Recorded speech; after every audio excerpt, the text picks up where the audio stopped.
Deep in the shadows, I know it's hard to put one foot in front of the other. Hi guys, CeeChronicles here. Welcome and welcome back to my channel. I post fragrance related content on this platform, and if you're new and like that style of content, please consider subscribing and joining the family. To those who are returning, thank you so much for coming back. I am here with a couple of fragrances that I struggled with at the beginning. These are fragrances, that took a while for me to warm up to. Now, why I'm doing this quick video, guys, is to tell you the importance of maceration, how a fragrance develops, especially if you are one that's keen on Middle Eastern fragrances. You will find that the vast of Middle Eastern fragrances that are being dropped on the market, the speed at which they're being dropped at, what you're basically paying, a little bit lower for is for you to possibly macerate the fragrance, right? So most of these fragrances I had a tough time with, initially, because they hadn't actually set to their desired or whatever it is. And I'm going to tell you to what extent, what did what, and how long it took for it to fuse to become something that I personally enjoyed, whether I would repurchase it or still don't care for it. This one is going to be Oud Italiano Donna. Unfortunately, this one has been discontinued. One of the best ones from Oud, actually, but if you can scrape around, you can still find this fragrance off eBay and off Amazon, and it is one fragrance that I would actually want to ask Oud themselves what happened to this fragrance, whether they discontinued it or whether it didn't sell that much, because boom, it was there and then it was gone. Now this fragrance, guys, is made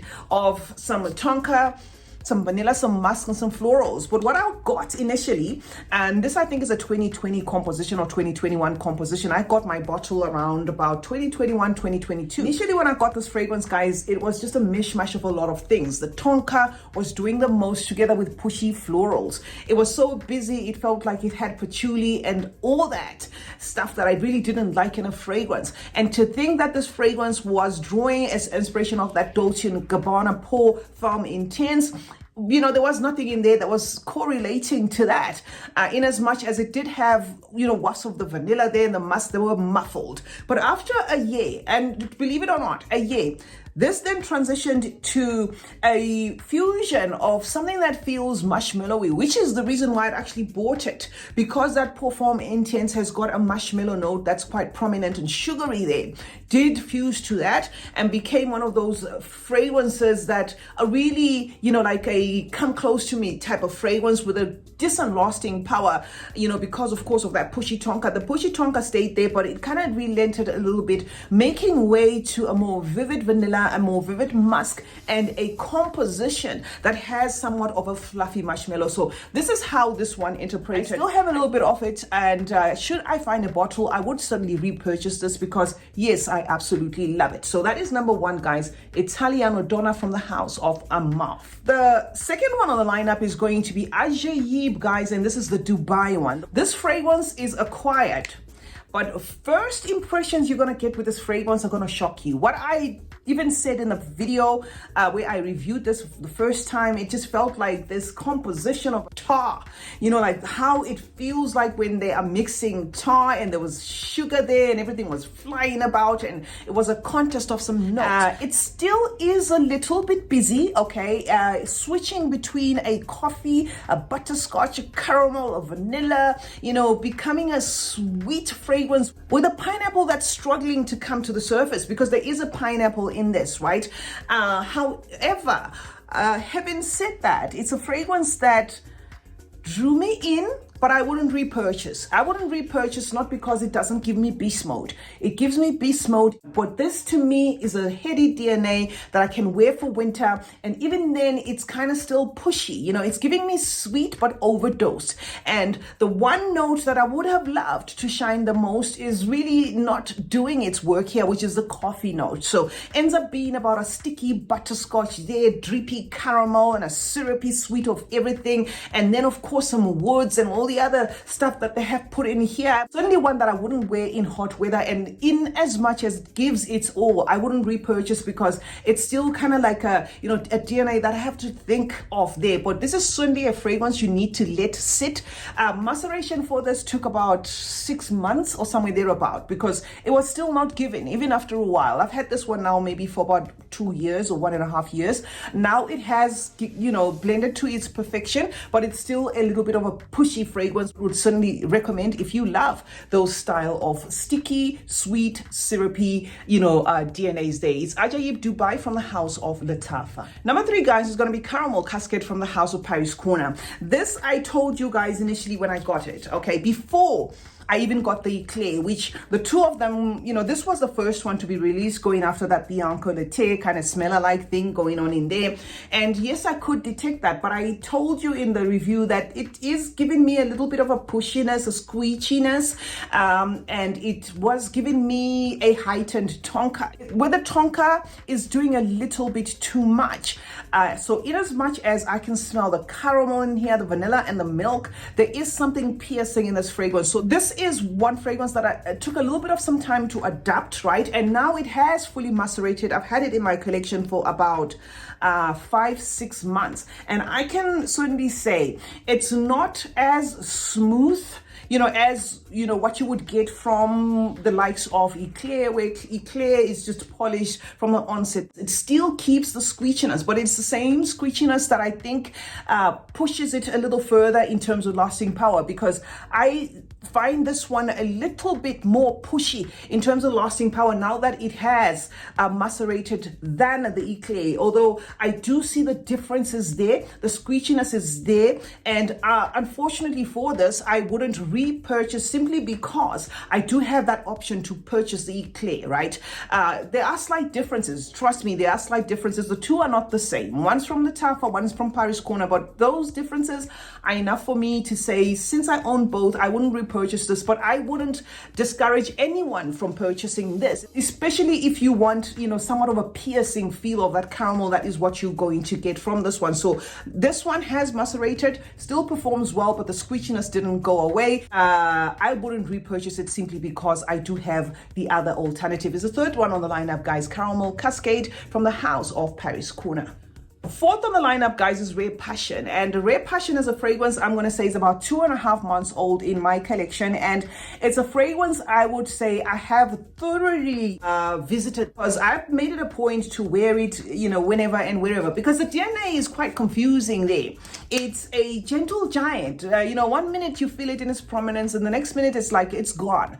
I think what's happening with this, you know, fragrance is the fusing or the transitioning from one note to the other is what could potentially be a little bit off, right? It transitions from the rose to the musk to the orange blossom to the woods, somewhere thereabout, but it does feel like this transitioning is just plain weird. Now, I'm not here to say this one has taken #1 spot in my collection, but I'm saying now it's almost communicating in the sense that it's interpreting to be a DNA that's comprised of a warm musk, all right, not necessarily light, but a warm musk that is cuddly, a comforting, gentle giant, a fragrance that you can bathe in or even wear at nighttime. There is an addictive nature to this fragrance. It's like a narcotic. The first time you spray it, it's going to be like, oh, what were they thinking? What is this? And then you revisit it again, it's like, okay, because it's safe in everything, right? It's not one that you would class as sweet, but at the same time, there is an element of sweetness to this. There is an element of a musky, soapy, powdery feel in this. It's not one that you would say is juicy or yummy. It's just one of those fragrances that it feels like they just put notes together and they were going for something, but I don't know, whatever came out of it is whatever came out. It's one fragrance that is incapable of tweaking your senses a certain way for you to follow what it's doing, but at the same time, you can feel you're wearing a fragrance. So basically, that is what I can say about it. I personally wouldn't repurchase this, but I would use it to the last drop because I am enjoying this. It's a nice, you know, warm, comforting scent. It's an addictive scent. It's easy for me to wear. It's actually way, way easier than the blue one. It just wraps you around in a safe scent bubble. If if at all that makes any sense. So wouldn't repurchase, but I'm going to wear until, I finish the bottle. It is Rare Passion from the house of Afnan. Wafer, guys, is a fragrance from the house of Al-Zafran, and this is certainly one I wouldn't repurchase, right? This is a fragrance that I had to negotiate with. It has macerated, it has done everything. It's been in my collection now for over 2 years, right? It does have a little bit of a tease of that Black Phantom without it being that Black Phantom. But there is a busy feel in this fragrance, which I get in a Fairy Tale by Zemaya. But I find that one is a little bit definitive in what it's trying to say. This one gives you a mix of a little bit of everything, patchouli, and then next minute it opens a green page, next thing it opens an aromatic page, next thing it kind of feels as though there's a touch of some coffee. It's spicy, and then so there's a lot going on in this fragrance to an extent that it then fails to have a sequence of something that I would say, no, if I finish this, I really want to get this. In conclusion, all I can say is it does macerate to a unison of those notes where it gives you a serving of everything. It still remains a little bit green, a little bit aromatic, woody, that sort of thing, slightly spicy, that sort of thing, but then blends to become somewhat of an enjoyable fragrance. But if you are wearing this for the very first time, or if you have it in your collection or you just added it, you might find it a little bit odd. So that is what I can say about Wafer. Wouldn't repurchase it, but it's okay. If I hadn't had my nose on other fragrances, I would probably be running to purchase it because it's okay, but it's not memorable enough for me to say, oh, I'm going to, go purchase Another fragrance that I wanted to just give you a quick run through on is Musk Wild Vanille from the house of Latafa. I added this one in my collection about 6 weeks ago, right? And I told you here when I did the review that this is not so much of a creamy musk. You're going to get a creamy burst initially in the opening there, but that's as far as it goes. Like the first 30 minutes, it's going to kind of feel as though it's a creamy musk, but it then takes a direction of woody vanilla, a vanilla that translates in like a trickle way, and then there is an addition of something in here that feels green. So this is certainly not going to give you yummy vanilla. So forget about the color. If you're going with the color and thinking, oh, vanilla can be creamy, this is all going to be cream. No, but why it's here, guys, is it has certainly changed from the first time I sprayed it, and it is a must-have if you want to layer. I layered this with teriyaki.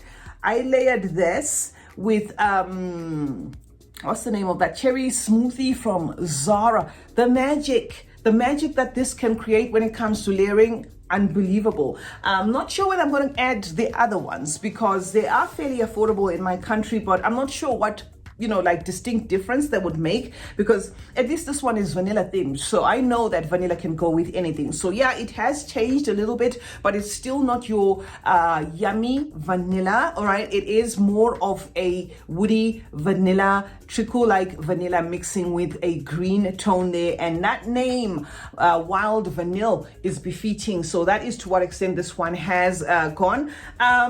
In terms of repurchasing it, this is a maybe, because it's working more for me on the layering part than as a standalone. So it's a maybe. I cannot say I would repurchase it or I wouldn't at the moment. The next one I had to warm up to was this one. This one was pretty strange to me. Beautiful notes were listed for this one. Pineapple. I think this one is the one that also had what is that? Is it creme brulee? If it's not creme brulee, I'm going to put whatever it was there. Yummy gourmand heavyweight notes are what make this fragrance. But it had something in the opening there that was a little bit offish, okay? And I still get it. The same component that I get there is borderline something that I get in this one, but this one pushes it a little bit more. So I was expecting more of creamy, I was expecting more of yummy, and yes, it did macerate to a more put together juice, a juice that is more in sync. Would I say it is the perfect gourmand? Maybe not. It's not the perfect gourmand. It's still a little bit strange, and it's certainly a fragrance that is a maybe for me. It's a maybe for me, but this one definitely needs maceration. Otherwise, as it starts, it's a little bit all over the place. Mine has fully macerated. I've had this one for maybe 2 years now. The only put off for me, honestly, about this one is how it reminds me of one of the one that I always forget the name of that one. I'll put it on the screen. Kind of reminds me of a fusion of that and something else, you know, as though they played around with that. That's the only put off. The only reason why I probably have enough of this juice already. I did show you in one video where I was saying it's almost finished, but purchasing it, maybe not, because Lattafa is releasing more and more, so I would rather try the new one. Last but not least, guys, in terms of fragrances that really didn't wow me, and where I am with them now is going to be this one, okay? Evoke gold edition from the house of Ajmal, and this one is for women. This one didn't wow me, not that there was anything wrong with it. I think when it comes to Ajmal, they do make sure that their fragrances do sit a little before they push them there, because they're one of those houses that are not really like on fast fingers first and trying to make sure that they have a gazillion fragrances on the market. So when I purchased this one, it had already possibly macerated, but it is not a fragrance I would repurchase simply because it's another DNA that will just remind you of a lot of them out there, namely that YSL lib, a little bit of what you get from Good Girl, Vanilla, Tonka, you know, the lot. So it's just a fragrance that if you haven't used any of those, it will wow you. But it is a fragrance that, because I blind bought, when it turned up, I was like, okay. You know, so yeah, I wouldn't repurchase this. I would certainly purchase the other one, all right, this one. Okay, I'm about to do another video, so I would certainly purchase this one over and over again, but this is a DNA that is a little bit washed up for me, so I wouldn't repurchase it. But in terms of lasting power and everything, it's a beautiful DNA. If you like those lib, vanilla tone fragrances, aromatic, you know, fragrances with a little bit of some tonka there, and something there that's going to remind you of Carolina Herrera's Good Girl. So that is the last one, guys, of fragrances that were not love at first sniff, and where I am with them now. I'd love to know in the comment section, you know, your selections. We can discuss that further. How far have you gone with your fragrances? Which ones are regrets? Which ones were fragrances that didn't wow you but then turned out to be maybe your favorites? And which ones would you repurchase? And which ones would you outright toss? CeeChronicles is my name. Thank you so much for joining me today. Let's meet in the comment section where we discuss more about fragrances. Remember to turn on post notifications, guys. That way you get to be notified anytime I upload a video. Like and share this one, and remember that smelling good is a form of good manners. Cheers.